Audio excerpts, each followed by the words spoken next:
রমাদানের দিবস, গরমকাল সব মিলিয়ে এই সময়ে আলোচনার উপযুক্ত সময় নয়। সারাদিন রোজা রেখে মানুষ এমনিতে ক্লান্ত, আবার যদি প্রচারণার জন্য হ্যান্ডবিল পোস্টার বেশি ব্যবহার হতো তাহলে হয়তো লোকজন আরো একটু জানাজানি ভালো হতো আর কি, লোকজন আসতো। এরপরেও আমরা যারা আজকের এই আয়োজনের সাথে সম্পৃক্ত হলাম, পবিত্র কোরআন মাজিদের আলোচনার মাহফিল, আল্লাহ আমাদের যাদেরকে আসার সুযোগ দিলেন, বসার সুযোগ দিলেন, রমাদানের রোজা আজকে সহ মনে হয় কয়টা চলছে? 16 না 17? 17টা আলহামদুলিল্লাহ আমরা রেখে ফেলেছি। যে আল্লাহ আমাদেরকে তৌফিক দিলেন, আমাদের এই সকল নেয়ামতের মালিক যিনি, তাকে আমরা শুরুতে কৃতজ্ঞতা জানাই, শুকরিয়া জানাই, কালিমাতুর শুকর ফরি আলহামদুলিল্লাহ। প্রিয় দিনী ভাইয়েরা, জোহর থেকে আসর এর মাঝে অনেক সময় চলে গেল। আমরা সময় পাবো আর 50 মিনিট। 4:30টায় আসরের আজান শুরু হয়। এই সংক্ষিপ্ত সময় আমি আপনাদের সম্মুখে কোরআন এবং সুন্নাহ থেকে কিছু আলোচনা রাখবো। আল্লাহর কাছে তৌফিক কামনা করছি, বলুন আমিন। প্রিয় দিনী ভাইরা, এটা আমাদের সৌভাগ্য যে আমরা রমাদান মাস পেলাম।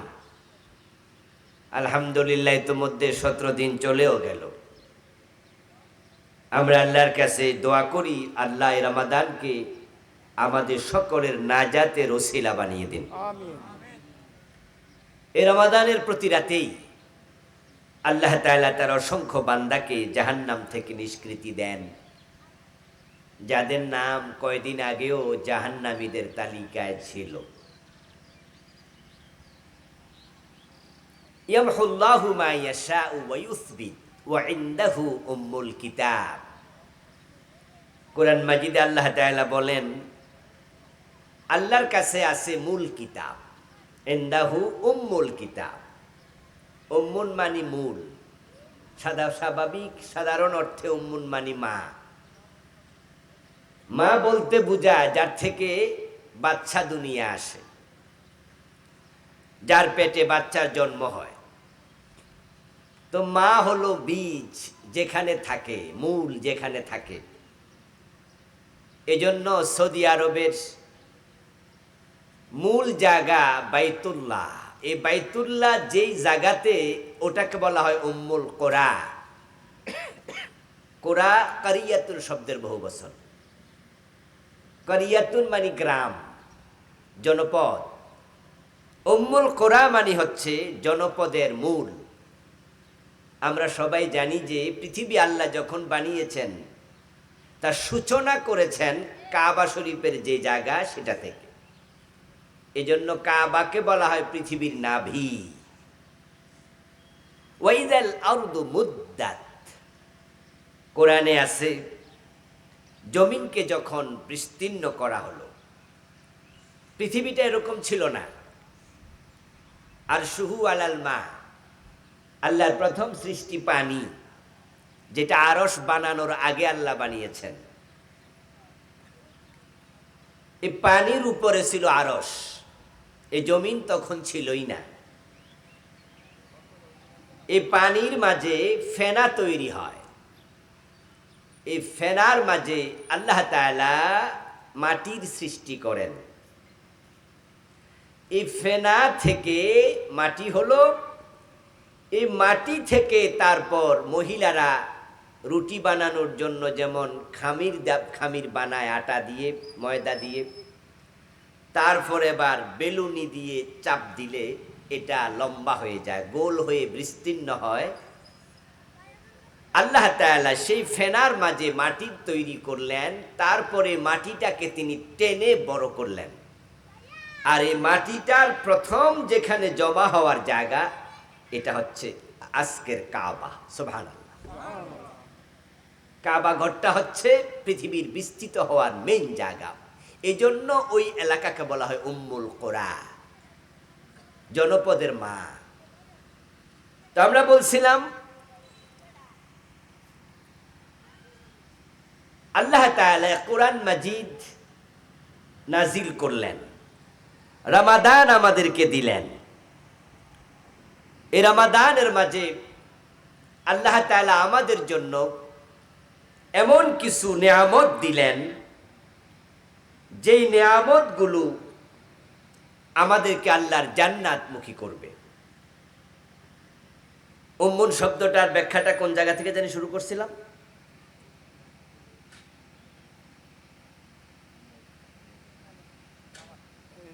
কোরআন কোরআন থেকে আল্লাহ পাকের কাছে ছিল, এখান থেকে কোরআন।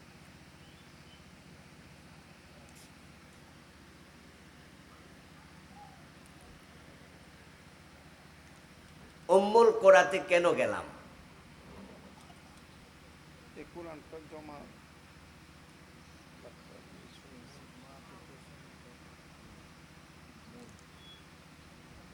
মায়ের কথায় বললাম কেন? প্রসঙ্গটা ছিল কি?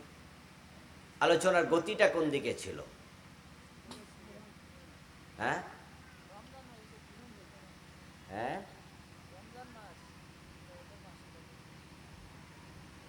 না, অবশ্যই একটা কারণেই তো এদিকে আসছিলাম। লাইলাতুল কদর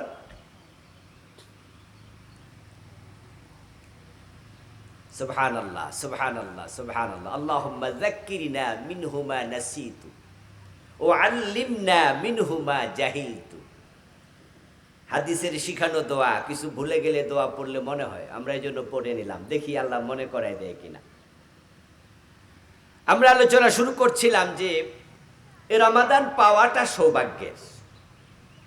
প্রতি রাতে আল্লাহ ক্ষমা করে, এখান থেকে মনে শুরু করছিলাম। হ্যাঁ, ইনদাহু উম্মুল কিতাব, আল্লাহর কাছে মূল কিতাব নাকি কি? আল্লাহ কিন্তু মনে করে দিছে, খেয়াল করছেন? দোয়া পড়ছে, দোয়ার অ্যাকশন হয়েছে। বলেছিলাম ইয়ামহুল্লাহু মা ইয়াশাউ ওয়া ইউসবিত ওয়া ইনদাহু উম্মুল কিতাব। আল্লাহর কাছে আছে মূল তাকদীর, আমরা কারা জান্নাতি কারা জাহান্নামী এটা আল্লাহ তাআলা লিখেছেন ঠিক তখন যখন আমাদের তাকদীর লিখেছেন।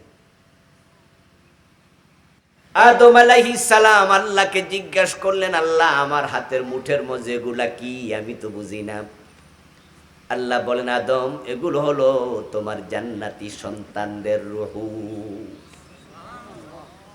তোমার জান্নাতি যত সন্তান আছে তাদের রূহ।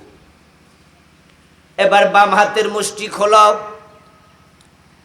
আদম আলাইহিস সালাম বাম হাতের মুষ্টি খুললেন, খোলার পরে দেখা গেল বাম হাতের মুষ্টির মাঝে কালো কালো পিপিলিকার বাচ্চার মতো কিলবিল করছে অনেকগুলো ছোট ছোট পিঁপড়ার বাচ্চা। আদম আলাইহিস সালাম বললেন, প্রভু এগুলো আবার কি? বুঝলাম না। আল্লাহ তাআলা বলেন, আদম এগুলো হলো তোমার জাহান্নামী সন্তানদের রূহ। নাউজুবিল্লাহ। এগুলো কালো, কারণ জাহান্নামের আগুন হবে কালো। তাহলে আদমকে আল্লাহ যখন বানাইছেন তখন তার জান্নাতি সন্তানরা ছিল কোন হাতে? এই ওয়াজ কিন্তু মনে রাখতে হইব, আমি ভুলে গেলে আর মনে করাই দিতে হইব না। আবার আমারটা যদি আমারই মনে করা লাগে তাহলে তো সমস্যা। জাহান্নামী সন্তানদের রূহ কোন হাতে? জাহান্নামী। ডান হাতে কোনগুলো? বাম হাতে কোনগুলো? তাহলে আমরা কারা জান্নাতি কারা জাহান্নামী এটা নতুন করে সিদ্ধান্ত হবে না আগে ফাইনাল? তাহলে আমল করে লাভ কি?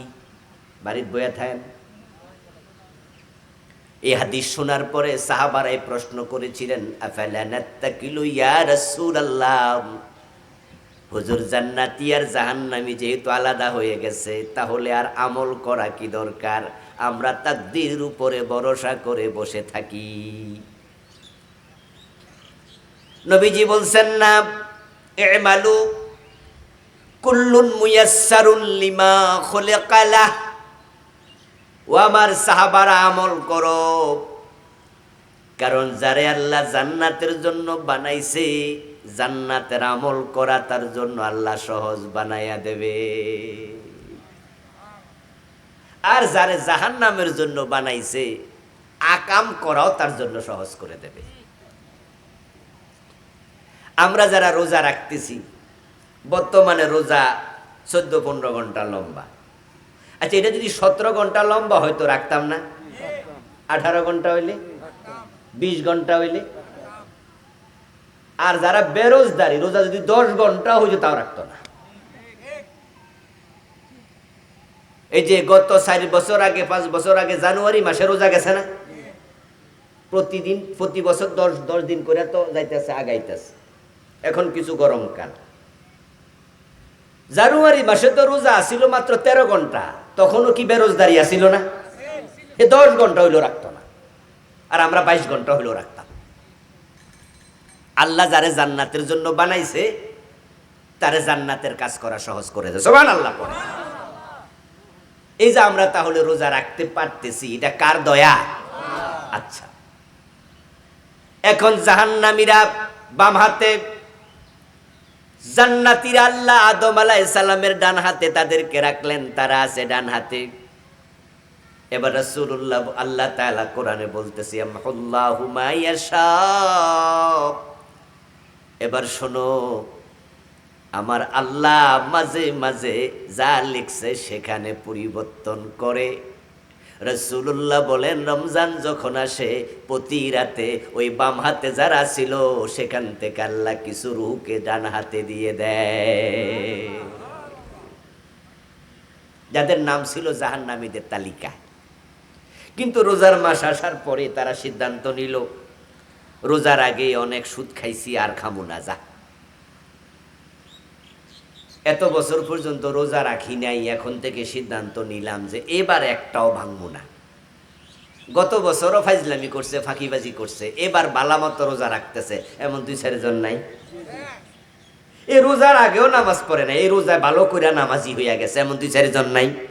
কিছু লোক আছে যারা সিদ্ধান্ত নিছে যে না, আর খারাপ কাজে নাই।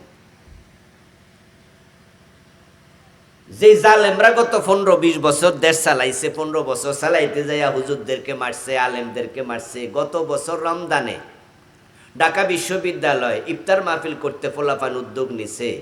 আমাদের দেশের এই জালেম যেগুলো ফালাইছে এগুলো ইফতার মাহফিলও করতে দেয় নাই। আপনারা জানছেন নি? ইফতার মাহফিল আক্রমণ করছে ঢাকা ইউনিভার্সিটিতে। ওরা কোরআন খতমের অনুষ্ঠান করছিল রমাদানের দিনে, কোরআন খতম বন্ধ করে দিছে। অনেক জুলুম করছে, কিন্তু আলহামদুলিল্লাহ এবার জুলুম নাই, ভালো পরিবেশ আছে। এই জন্য কিছু লোক আগে খারাপ ছিল এখন ভালো হয়ে গেছে, এমন 2-4 জন আছে না? কয় যে না, ওই জালেমদের সাথে থাকবো না, যা, আমি ভালোদের সাথে চলে আসলাম। মানুষ যখন সিদ্ধান্ত নেয় যে না, আমি তাওবা করব, আমি ভালো হব, সে মানুষটা যত খারাপ হোক, যত খুনি হোক, যত মদখোর হোক, আপনাদের কাছে আমার প্রশ্ন, তাওবার দরজা কি বন্ধ না এখনো খোলা আছে? তাইলে খুনি লোকটা ভালো হওয়ার সুযোগ আছে,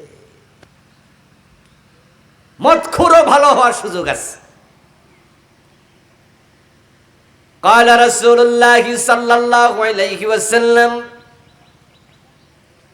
إذا أتى رمضان, যখন রমাদান আসে তখন আল্লাহ তাআলা একজন ফেরেশতাকে দায়িত্ব দেন, নাদা মুনাদিম মিনাস সামাম। ওই ফেরেশতা আসমান থেকে ডাকে, ইয়া বাগিয়াল খাইরি আকবিল, ইয়া বাগিয়াশ শাররি আকসির।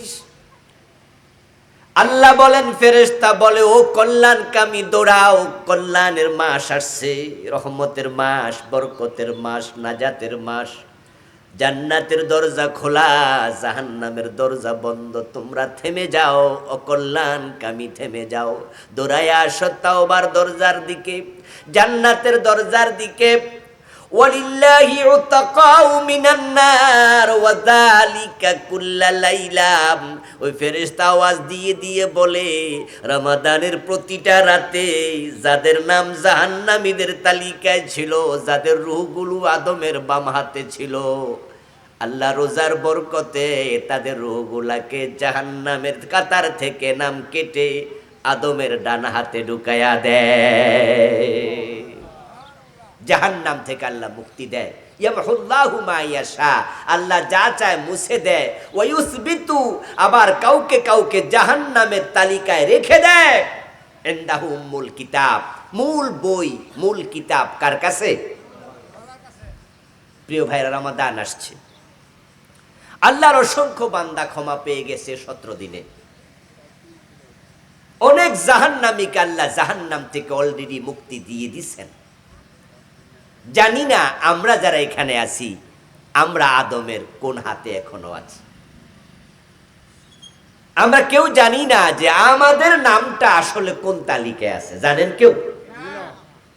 আল্লাহর কাছে প্রতিনিয়ত দোয়া করা দরকার। আল্লাহ, তুমি যেহেতু জাহান্নাম থেকে প্রতি রাতে রোজার দিবসে মানুষকে মুক্তি দিয়ে জান্নাতে ঢুকাও, যাদেরকে এবার তুমি মুক্তি দিবা, দয়া করে আমার নামটা তাদের তালিকায় ঢুকাইয়া দাও। বলেন আমিন। প্রত্যেকে দোয়া করবেন, আল্লাহুম্মা আজিরনি মিনান নার, হে আল্লাহ আমাকে জাহান্নাম থেকে তুমি মুক্তি দাও। প্রিয় ভাইরা, এই রমাদানে আল্লাহ তাআলা এতগুলো নিয়ামত একসাথ করছে, যেটা অন্য কোন মাসে আল্লাহ একত্রিত করেন নাই। এই রমাদান মাসে আল্লাহ কোরআন নাজিল করেছেন। আমি আপনাদের সম্মুখে সূরাতুল কদর তেলাওয়াত করেছি শুরুতেই, যেখানে আল্লাহ তাআলা বলেছেন, ইন্না আনজালনাহু ফি লাইলাতিল কদর। এই কোরআন আমি কদরের রাতে নাজিল করেছি। কোরআন হচ্ছে আল্লাহ তাআলার শ্রেষ্ঠ কিতাব। ফাদলু কালামিল্লাহি আলা সাইরিল কালাম কাফাদলিল্লাহি আলা খালকিহি। নবীজি সাল্লাল্লাহু আলাইহি সাল্লাম বলেছেন, কোরআন এমন এক কিতাব, তাম পৃথিবীর সকল মানুষের কালামের উপরে আল্লাহর কালাম কোরআনের সম্মান ততটাই বেশি, তাম মাখলুকের উপরে স্বয়ং আল্লাহর সম্মান যত বেশি। এই সম্মানিত কিতাবের সাথে যে লাগে তার সম্মান আল্লাহ নিজে বাড়াইয়া দেন। কোরআন নাজিলের কারণে রমাদানের সম্মান। রমাদান সেরা মাস, এবং এই কোরআন নাজিল হয়েছে রমাদানের একটি রাতে, সে রাতের নাম লাইলাতুল কদর। কোরআনের কারণে এই রাতের সম্মান এতটাই বেড়ে গেল, এক রাত ইবাদত করলে লাইলাতুল কদরি খায়রুম মিন আলফি শাহর। এক রাতের ইবাদত 1000 মাসের চেয়ে সেরা। সুবহানাল্লাহ, সুবহানাল্লাহ।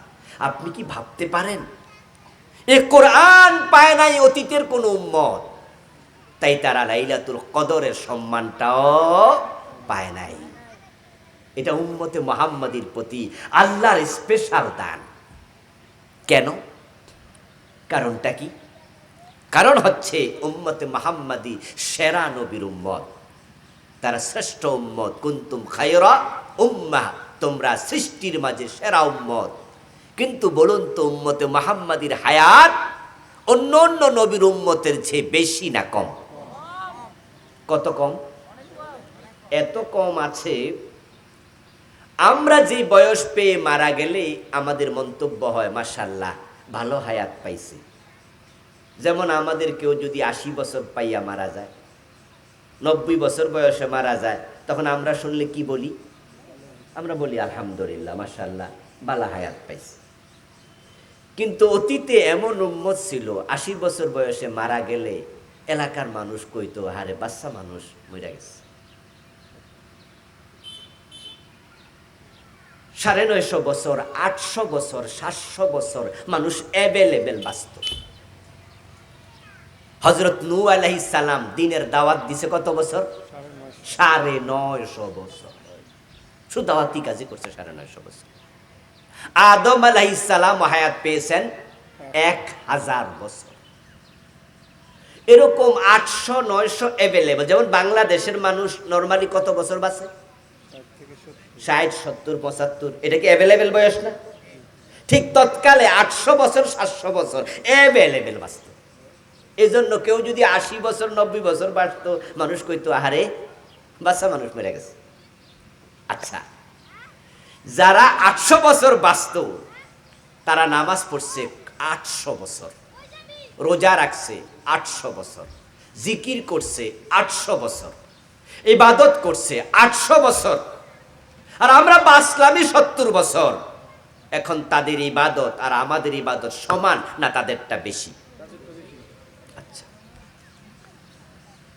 আল্লাহ তাআলা মানুষকে যখন জান্নাত দেবেন, আল ওয়াজনু ইয়াউমাইযিনিল হক, কোরআনে আল্লাহ বলেন সেদিন নিশ্চিতভাবে তোমাদের আমলগুলো ওজন করা হবে। এখন আপনি 70 বছর হায়াত পাইছেন, তার মাঝে 15 বছর 13 বছর ছিলেন নাবালেগ, চলে গেল 70 থেকে 13 বছর, 15 বছর থাকলো আর 55 বছর। ঠিক না? এই ভাই কথা কন না কেন? আমার অঙ্ক ঠিক আছে না? 70 থেকে 15 গেলে কত? 55। তা আপনি 55 বছর, তার মাঝে প্রতিদিন ঘুমাইছেন 6 ঘন্টা। ঘুমাইছেন না? টয়লেটে ছিলেন, প্রস্রাব পায়খানা ওযু গোসল মিলে 1 থেকে 1.5 ঘন্টা। অফিসে অফিস আদালত চাকরি বাকরি করছেন প্রতিদিন 8 থেকে 10 ঘন্টা। ইবাদত করছেন কদ্দুর? এখন সব যখন ওজন দেবে, আর যারা 900 বছর হায়াত পাইছে তাদেরটা ওজন দেবে, তখন জান্নাতে আগে যাবে কেডা? ওরাই তো, এটা স্বাভাবিক, ওজন তো সেদিন হবেই। অথচ উম্মত হিসাবে আমরা কয় নাম্বার? কথা বলে না। উম্মত হিসাবে কত নাম্বার? তো জান্নাতে সবার পরে গেলে 1 নাম্বার বানায়া লাভ কি হলো? হাদিসে পাওয়া যায় না, নবী সাল্লাল্লাহু আলাইহি ওয়াসাল্লাম উরিয়া আমারান নাস মিন ক্বাবলিহি ফাকান্নাহু তাকাসারা আবারুহুম। নবীজি সাল্লাল্লাহু আলাইহি ওয়াসাল্লাম কে আগেকার জামানার নবীদের উম্মতের বয়স দেখানো হলো। আমার রাসূল দেখলেন যে তাদের বয়সের তুলনায় আমাদের বয়স বড়ই কম। নবীজি ভাবলেন আমার উম্মত 60-70 বছর বয়স পাবে, আর তার 800 বছর 900 বছর হায়াত পেয়েছে। এখন আমার উম্মতের আমল কম, তারা জান্নাতে যাওয়ার ক্ষেত্রে পিছনে পড়ে যাবে। আমার রাসূল মনে একটু টেনশন করলেন, চিন্তা অনুভব করলেন। ফাআতাহুল্লাহু লাইলাতাস সূরাতাল কদর। আল্লাহ রাসূলের অন্তরের কষ্ট দেখে জিবরিল আমিনকে বললেন, যাও যাও আমার নবীকে সূরা কদর দিয়ে দাও, যেখানে আল্লাহ ঘোষণা দিলেন লাইলাতুল কদরি খায়রুম মিন আলফি শাহর। অন্য অন্য উম্মতেরা 1000 মাস লাগাতার ইবাদত করে যে সওয়াব পেত, তোমার উম্মতকে এমন একটি রাত দিলাম, 1 রাত ইবাদত করলে আমি এর চেয়ে বেশি সওয়াব লিখে দেব। ফাআতাহুল্লাহু সূরাতাল কদর। অতঃপর আল্লাহ তাআলা রাসূলকে সূরাতুল কদর দিলেন। নবীজি সাহাবাদেরকে তেলাওয়াত করে শোনালেন। আল্লাহ বলছে লাইলাতুল কদরি খায়রুম মিন আলফি শাহর। এটা হাদিস না, এটা কোরআনের আয়াত। হাদিস হলে অনেক সময় আমরা একটু কনফিউজ হই, হুজুর হাদিসটা সহিহ কিনা, হুজুর হাদিসটা আবার জালমাল না তো, হাদিসের মান কি, কোন কিতাবে আছে? কিন্তু কোরআনের আয়াত নিয়ে কোনো সন্দেহ আছে? আল্লাহ নিজে বলছেন আমি এমন রাত দিলাম, 1 রাত ইবাদত করবা 1000 মাস না। খায়রুন, খায়রুন মানে কি? আরো বেশি। ইসমে তাফজিল, আফদাল, সুপারলেটিভ ডিগ্রি। আল্লাহ বলেননি কা আলফি শাহর, কা মানে সমান, মতো, মিসলা আলফি শাহর। আল্লাহ বলছে খায়রুম মিন আলফি শাহর, 1 রাত ইবাদত করবা 1000 মাস না, 1000 মাসের চেয়ে অনেক বেশি সওয়াব আমি দিয়ে দেব। সুবহানাল্লাহ। 1000 মাসও যদি হয়, 1000 মাস এটাকে আমরা ক্যালকুলেটর দিয়ে হিসাব করে দেখছি আমি 83 বছর 4 মাস হয়। 12 মাসে 1 বছর না, এরকম 1000 মাসের যখন ভাগ করলাম দেখলাম 83 বছর 4 মাস।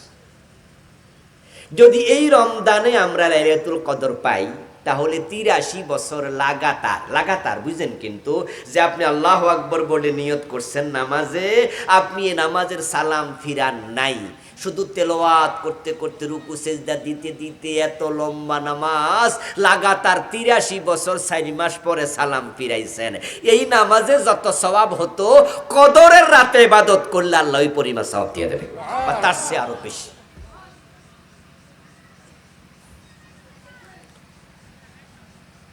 ইবনে কাসিরে আসছে আন্না নবী সাল্লাল্লাহু আলাইহি ওয়াসাল্লাম যাকারা আরবাআতা মিন বনি ইসরাঈল, যাকারা আরবাআতা মিন বনি ইসরাঈল, নবীজি বনি ইসরাঈলের 4 ব্যক্তির কথা উল্লেখ করলেন। তাদের আলোচনা করছেন সাহাবাদের সামনে। আবাদুল্লাহ আবাদুল্লাহ সামানিনা আমা ওয়া লাম ইয়াসুহু তারফাতা আইনিন। রাসূল বলছেন, শোনো, বনি ইসরাইলের মাঝে এমন 4 জন মানুষ ছিল, অমক অমক অমক, রাসূল নাম বললেন। এই 4 জন মানুষ আল্লাহর ইবাদত করছিল 80 বছর।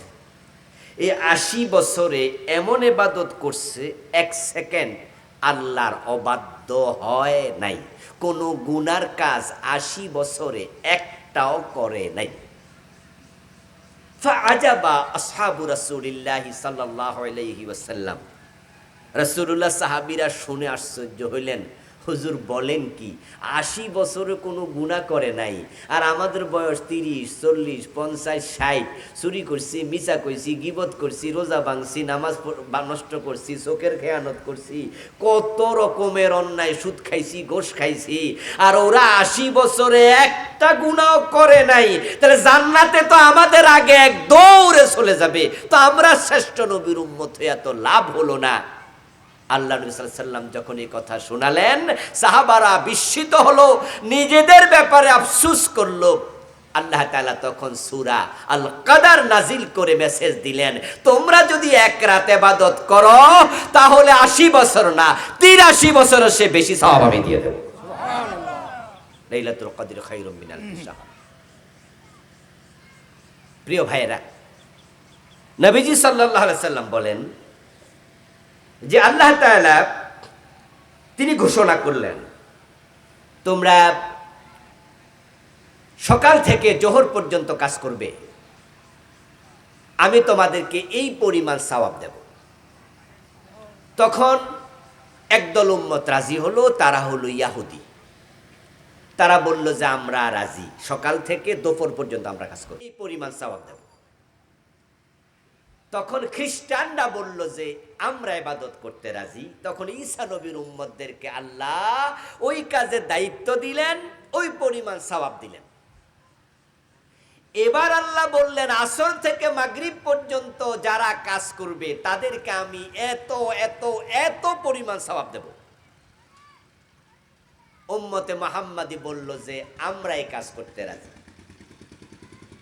এই কথা বলার পর এবার বাকি 2 নবীর উম্মত দাঁড়িয়ে গেল, দাঁড়িয়ে বলতেছে, হে রব, সকাল থেকে জোহর পর্যন্ত কাজ করলে সওয়াব পাওয়া যায় অতটুকু, আপনি আমাদেরকে দিলেন, আমরা এটা নিলাম।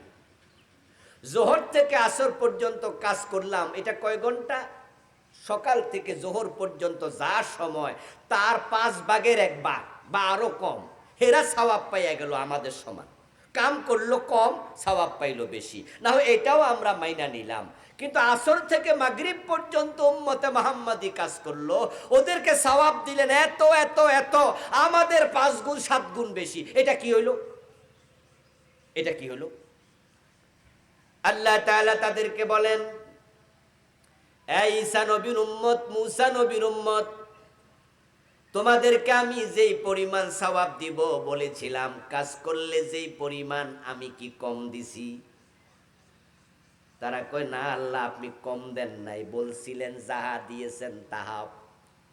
তাহলে তোমাদেরকে ঠকাইতো নাই? কয় না, ঠকান নাই। তো তোমাদের অভিযোগটা কি? অভিযোগ হলো উম্মতে মুহাম্মাদি কাম করছে কম। সওয়াব পাইছে বেশি, এটা কেন দিলেন? আল্লাহ বলে যেহেতু তোমাদের ঠকাই নাই, তোমরা অভিযোগ করার অধিকার নাই, ঠকাইলে অভিযোগ করতে পারতা, এখন তাদেরকে বেশি দিছি, এটা আমার করুণা। সুবহানাল্লাহ। এই যে বেশিটা দিছি, এটা হলো আমার দয়া। তা আমার দয়া তো আমি দেখাইতে পারি, এটা আমার ইচ্ছা। উম্মতে মুহাম্মাদি হওয়াতে এটা আমাদের সৌভাগ্য। লাইলাতুল কদর আমরা পেয়েছি, এমন এক রাত। সুবহানাল্লাহ। ক্বালা রাসূলুল্লাহ সাল্লাল্লাহু আলাইহি ওয়াসাল্লাম, মান ইয়াকুম লাইলাতাল কদরি ঈমানান ওয়া ইহতিসাবা গুফিরা লাহু মা তাকাদ্দামা মিন যামবিহি। নবীজি বলছেন, যে ব্যক্তি ঈমান এবং ইহতিসাবের সাথে লাইলাতুল কদর উদযাপন করে, আল্লাহ তাআলা তার আমল নামায় যত গুনাহ ছিল সব গুনাহ ক্ষমা করে দেয়। সুবহানাল্লাহ। ঈমান তো বোঝেনি, ঈমান তো বোঝেন। ঈমান মানে ঈমান, বিশ্বাস। আরে বিশ্বাস হবে কিসের উপরে? আমানতু বিল্লাহি ওয়া মালাইকাতিহি ওয়া কুতুবিহি ওয়া রুসুলিহি ওয়াল ইয়াউমিল আখির ওয়াল কদরি খাইরিহি ওয়া শাররিহি মিনাল্লাহি তাআলা। এই ছয়টা জিনিস। বাংলাদেশে আরেকটা আছে, ওটা ওয়াল বাসি বাদাল মাউত। এটা বাংলাদেশে আছে, এটা হাদিসে আলাদাভাবে নাই। কারণ আগেই তো চলে গেছে। কি চলে গেছে? আমানতু বিল্লাহি ওয়া মালাইকাতিহি ওয়া কুতুবিহি ওয়া রুসুলি ওয়াল ইয়াউমিল। তো ওয়াল ইয়াউমিল আখির হইলে ওয়া বাসি বাদাল মাউত নতুন করে হওয়া লাগবে। ইয়াউমিল আখির মানে কি? তো ওয়াল বাসি বাদাল মাউত কি? তো এক কথা দুইবার কওয়া লাগবে। আচ্ছা, ঈমানের মূল অংশ ছয়টা। তার মাঝে কি? এক নাম্বার আমানতু বিল্লাহ, আল্লাহর উপর ঈমান আছে না আমাদের? ওয়া মালাইকাতি আছে, ওয়া রাসূলিহি, রাসূলদের প্রতি বিশ্বাস আছে, এগুলো ঝামেলা নাই। এরপরে কি? ওয়া কুতুবিহি, আল্লাহর কিতাবের উপরে বিশ্বাস। এখানে পেছ লেগে যায়, এখানে পেছ লেগে যায়। কিতাবের মাঝে যা আছে সবের উপর বিশ্বাস করতে হবে। তো কিতাবে আছে রোজা রাখো, আসেনি? এই কথা বলে না কেন ভাইরা? আল্লাহর কিতাবে কোরআনে রোজার কথা আছে না নাই? সুর ধরে হাত কাটো, এটা নাই? আছে? তো এটা মানছেন তো? এখানে পেছ লেগে গেছে। ঈমান ছাড়া রোজা রেখে লাভ নাই। এজন্য মান সামা রমাদানা ঈমানান ওয়া ইহতিসাবা মান ইয়াকুম লাইলাতাল কদরি ঈমানান ওয়া ইহতিসাবা। আমল আগে না ঈমান আগে? যারা জানেন তারা আওয়াজ করে বলেন, আমল আগে না ঈমান আগে? ঈমান হলো আগে, আমল হলো পরে। ঈমান হলো এক, আমল হলো ডান পাশে শূন্য। এক আগে দেবেন না শূন্য আগে দিবেন? কারণ শূন্য আগে দিলে কোনো লাভ আছে? আমার প্রিয় ভাইয়েরা, ঈমান। তাই তো ছোটবেলায় মক্তবে পড়েছিলেন, ঈমানে মুজমালা আমানতু বিল্লাহি কামা হুয়া বিআসমাইহি ওয়া সিফাতিহি ওয়া কাবিলতু জামিআ আহকামিহি। বুঝছেন না? ও আরকানিহি। জামি, জামি শব্দের অর্থ কি? অর্ধেক না সব? জামি মানে ফুরা।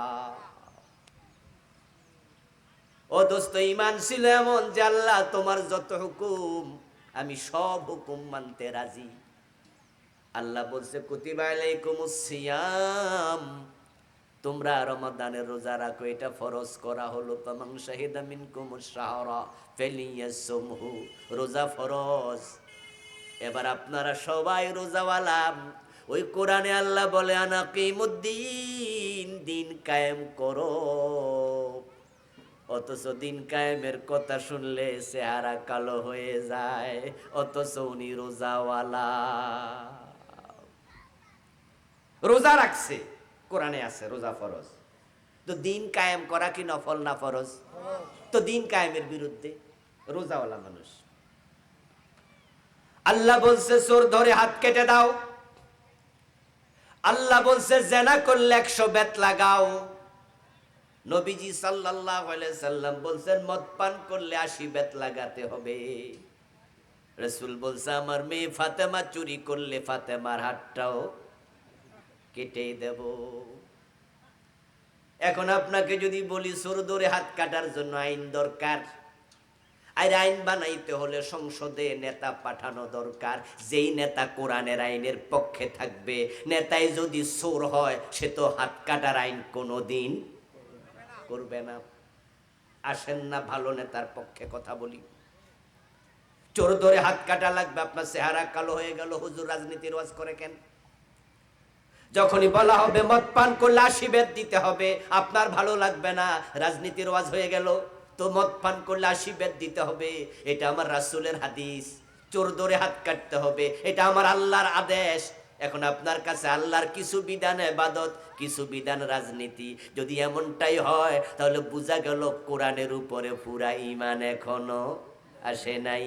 অথচ ওয়া কুতুবিহি ওয়া রুসুলিহি, এগুলো সব ঈমানের মৌলিক অংশ। এক জায়গায় ঘাটতি হলে বাকি জায়গায় ঈমান এনে কোনো লাভ নেই। মান সামা রমাদান ঈমানান ওয়া ইহতিসাবা মান ইয়াকুম লাইলাতাল কদরি ঈমানান ওয়া ইহতিসাবা গুফিরা লাহু মা তাকদ্দামা মিন যামবিহি। ঈমানের সাথে রোজা হবে, ঈমানের সাথে শবে কদরে ইবাদত হবে। ওয়া ইহতিসাবা, ইহতিসাব মানে হলো সওয়াবের নিয়ত থাকা। ইহতিসাব মানে হলো আত্মসমালোচনা করে নিজেকে পরিশুদ্ধ করা, সংশোধন করা। আগে যে গুনাহ ছিল, ওই গুনার সাথে আমার কোনো সম্পর্ক আর রাখবো না, আমি ভালো হয়ে গেলাম। এই চিন্তা মাথায় রেখে যে সবে কদরে ইবাদত করবে, গুফিরা লাহু মা তাকদ্দামা মিন যামবিহি। রাসূল বলে আমল নামায় একটা গুনাহ থাকবে না, সব ক্ষমা করে দেয়া হবে।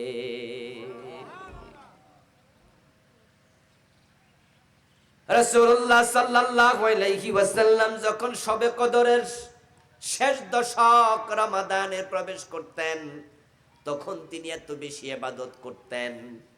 রমজানের শেষ দশকে শাদ্দা মিজারাহু ওয়া আহিয়া লাইলাহু ও আইকাযা আহলাহু।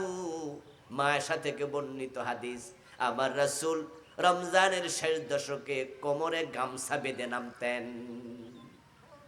কোমরে গামছা বেঁধে নামার অর্থ কি? ইবাদতে এত মনোযোগী হতেন যা অন্য সময় হতেন না। আহিয়া লাইলাহু, রাতের বেলায় তিনি ঘুমাতেন না। ও আইকাযা আহলাহু, শুধু একা না, উনার পরিবারের লোকদেরকেও জাগায়া রাখতেন, তাদেরকেও ঘুমাতে দিতেন না। রমজানের শেষ দশকে নবীজি অনেক বেশি ইবাদত করতেন, কারণ শবে কদর শেষ দশকে। নবীজি বলছেন যে তাহাররু লাইলাতাল কদর ফিল বিত্রি মিনাল আশরি মিন আওয়াখির রমাদান। তোমরা শবে কদর তালাশ করো, শবে কদর খোঁজো। শবে কদর কোনটা? রমাদানের শেষ দশকের বেজর রাত। এটাই হলো অধিকাংশ আলেমের বক্তব্য। চার মাযহাবের আলেম, উলামায়ে মুতাকাদ্দিমিন, মুতাআখিরিন, সালফুস সালেহিন যারা ছিলেন, 100 জন আলেমের মাঝে 95-97 জনের বক্তব্য হলো হাদিসের আলোকে রমাদানের শেষ দশকের বেজর রাতে শবে কদর হবে। আর বাকি 2-3% আলেম বলেছেন তারা 27 তারিখ শবে কদর। 27 তারিখের কথা বলেছেন 3%, 4%, 5%। আর বেজর রাতের কথা বলেছেন 95%, 97% আলেম। এখন আপনারা যদি 2-4টা হাদিস আছে 27 তারিখের ব্যাপারে, আর অধিকাংশ হাদিস হচ্ছে শেষ দশকের বেজর রাতের ব্যাপারে। এখন 2-4টা হাদিসের আলোকে যারা বলছে 27 তারিখের কথা, এখন তাদের কথাকে প্রাধান্য দিয়া যদি শুধু 27 তারিখে খোঁজেন, আর এমন যদি হয় বাকি বেশি হাদিসের আলোকে বেজর রাতে চলে গেছে 25 তারিখে, 23 তারিখে, অথবা রয়ে গেছে 29 তারিখে, তাহলে শবে কদর মিস হওয়ার সম্ভাবনা আছে না নাই? শবে কদর তো বছরে কয়টা হবে? একটা। যদি সেটাই মিস হয়ে যায়, তাহলে 83 বছর 4 মাসের ইবাদত মিস হয়ে গেল। আমি পথিমধ্যে তোমাদের কাছে যাচ্ছি, খবরটা দেব। এর মাঝে দুজন মানুষ আমার কাছে আসছে, এসে তারা একটা বিষয় নিয়ে ঝগড়া শুরু করছে। আর ওই দুইজনের সাথে সরাসরি শয়তান ছিল। ওই দুইজন যখন শয়তানকে সাথে নিয়ে আমার কাছে এসে একটা বিষয় ঝগড়া শুরু করছে, আল্লাহ ওই সময় শবে কদরের তারিখটা আমারে ভুলাইয়া দিছে। ফালতামিসুহা ফিল আশরিল আওয়াখির মিন রমাদান, যেহেতু তারিখটা আমি ভুলে গেছি, সুতরাং তোমরা রমজানের শেষ দশকের মাঝে এটা তালাশ করো। আল্লাহর নবীকে আল্লাহ ভুলাইয়া দিছে শবে কদর কোন রাতে, না হয় জানাইছিল। এখন রাসূল তো ভুলে গেলেন। এই হাদিসের আগের ঘটনা হলো শবে কদর যে কোন রাতে, এটা রাসূলকে জানানোর আগে তিনি জানতেনই না। তবে শুধু জানতেন শবে কদরটা হবে রমজান মাসের ভিতরে। নবীজি সাল্লাল্লাহু আলাইহি ওয়াসাল্লাম বলছেন, সহিহ মুসলিমে আসছে, ইতাকাফতুল আশরাল আউয়াল ফালতামিসু তিলকাল লাইলা। আমি শবে কদর পাওয়ার জন্য মসজিদে ঢুকে গেলাম।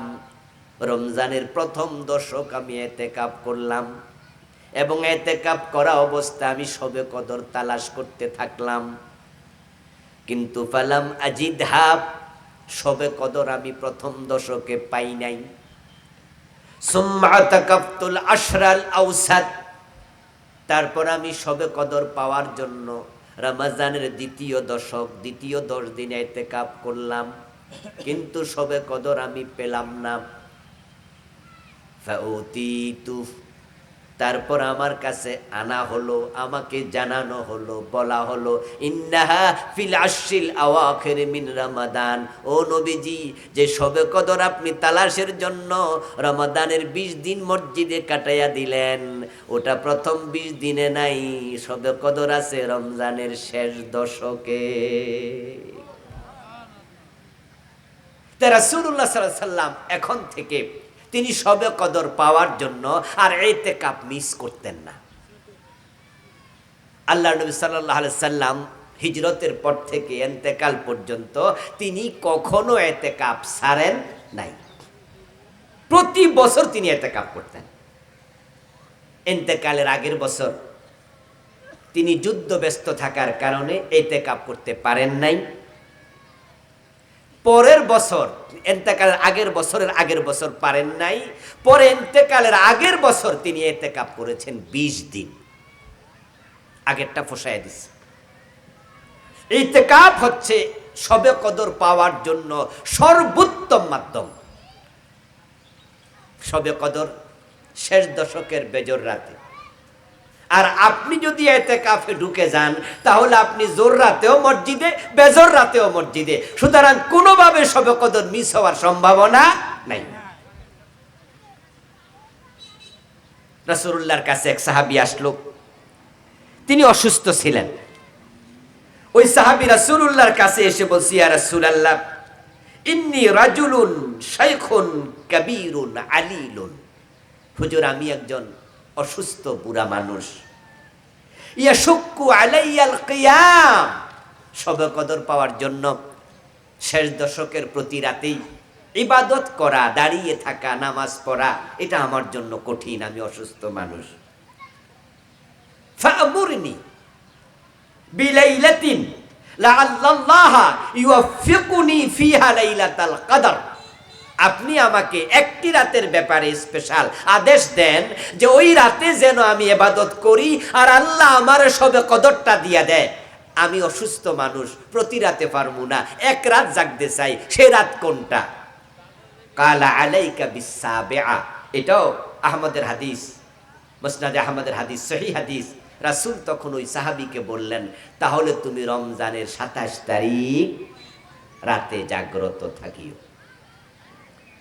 নবীজি সাল্লাল্লাহু আলাইহি সাল্লাম শবে কদর কবে হবে বিভিন্ন হাদিসে বিভিন্ন ভাবে বললেন, এখানে 27-এর কথা বললেন, তাহলে 27 তারিখে হওয়ার সম্ভাবনা আছে। তবে আরেক হাদিসে রাসূল বলতেছেন, ইন্নাহা তাতলুউশ শামস লা শুআআ লাহা। শবে কদর কোন রাতে হবে এটার ইঙ্গিত হচ্ছে যেই রাত চলে যাওয়ার পর সূর্য উঠবে, সে সূর্যের মাঝে অন্য দিনের মতো জমকালো চমকানো আলো থাকবে না। এখন রাত চলে গেল, ফজরের পর সময় সূর্য উঠলো, তখন দেখলেন যে আরে আজকের সূর্যতে আলো কম। বুঝলেন যে তাহলে গত রাতে সবে কদর ছিল, তো বুঝা লাভ কি হইল? দেখেন রাসূল বলছে যে ইন্নাহা তাতলু শামস ফিহা লা শুআ লাহা, সবে কদর যে রাতে হবে, ওই রাতের পরে যে সূর্য উদিত হবে, সে সূর্যের মাঝে কি থাকবে না? আলো থাকবে না, কম আলো থাকবে। তা আপনি টের পাইলেন রাত চলে যাওয়ার পর, কোনো লাভ তো হলো না। এই জন্য রাসূল সাল্লাল্লাহু আলাইহি সাল্লাম নির্ধারণ করেননি, বলছে বেজর রাত 21, 21, 23, 25, 27, 23। হাদিসে রাসূল নির্ধারণ করলেন 21, 23, 25, 27, 29 তোমরা বেজর রাতে তালাশ করো।